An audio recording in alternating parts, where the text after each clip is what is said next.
দেখুন বন্ধুরা, আমাদের কত পুঁই ফুল হয়েছে। আজকে পুঁই ফুল তুলে নেব। এই পুঁই ফুলগুলোকে আমাদের এইদিকে পুঁই মেজরি বলে। দেখুন এইগুলো তুলে নেব।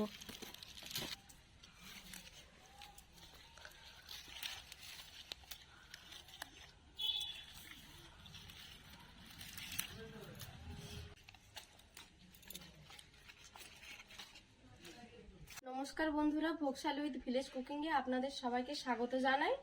দেখুন বন্ধুরা, আজকে তুলে নিয়েছি পুঁই ফুল। এই পুঁই ফুলের আজকে তরকারি করে আপনাদের দেখাবো নিরামিষে। দেখতে থাকুন। দেখুন বন্ধুরা, এই পুঁই ফুলগুলো আর শাকগুলো কেটে নিচ্ছি ভালো করে।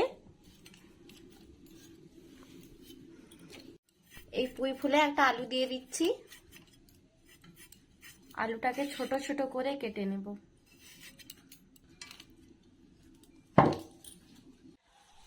পুঁই ফুলে দেওয়ার জন্য দেখুন আমাদের গাছে বেগুন হয়েছে, একটা বেগুন তুলে নিচ্ছি।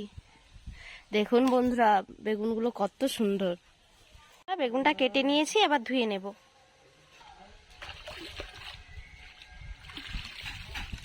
দেখুন বন্ধুরা, ধুয়ে নিয়েছি খুব সুন্দর করে।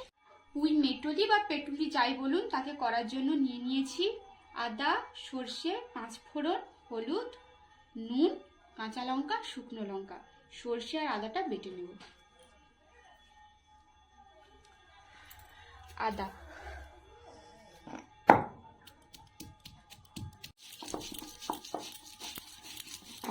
আর সাদা দুটো সর্ষেই আছে, আপনারা চাইলে এক ধরনের সর্ষে নিতে পারেন।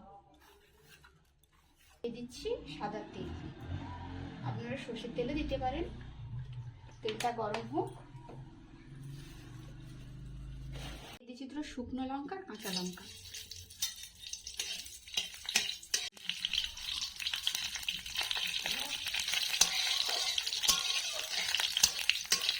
দিয়ে দিচ্ছি আদা বাটা,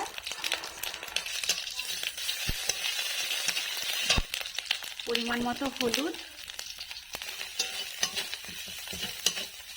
সামান্য জল। মশলাটা কষে নেব। কিছুটা পরিমাণে শুকনো লঙ্কা গুঁড়ো। ততক্ষণ কষবো যতক্ষণ তেল ছেড়ে আসবে। এরপর দিয়ে দিচ্ছি কেটে রাখা সবজি।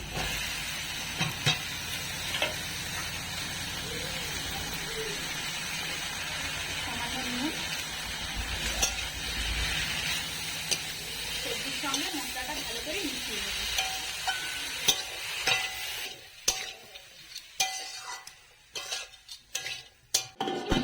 জন্য দেখুন সবজিটা একদম মজে গেছে, হালকা হালকা জলে ছেড়ে দিয়েছে। এবার জল দিয়ে সেদ্ধ করে দেবো। বাকিটা দিয়ে দিচ্ছি কিছুটা পরিমাণ জল।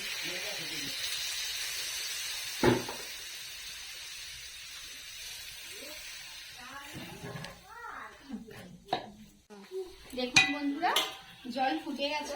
এবার যেটুকু বাকি আছে চাপা দিয়ে সেদ্ধ করে নেব।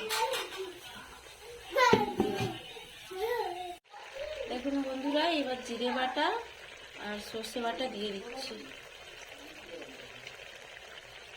দেখুন বন্ধুরা, তরকারিটা হয়ে গেছে, এবার নামিয়ে নেব।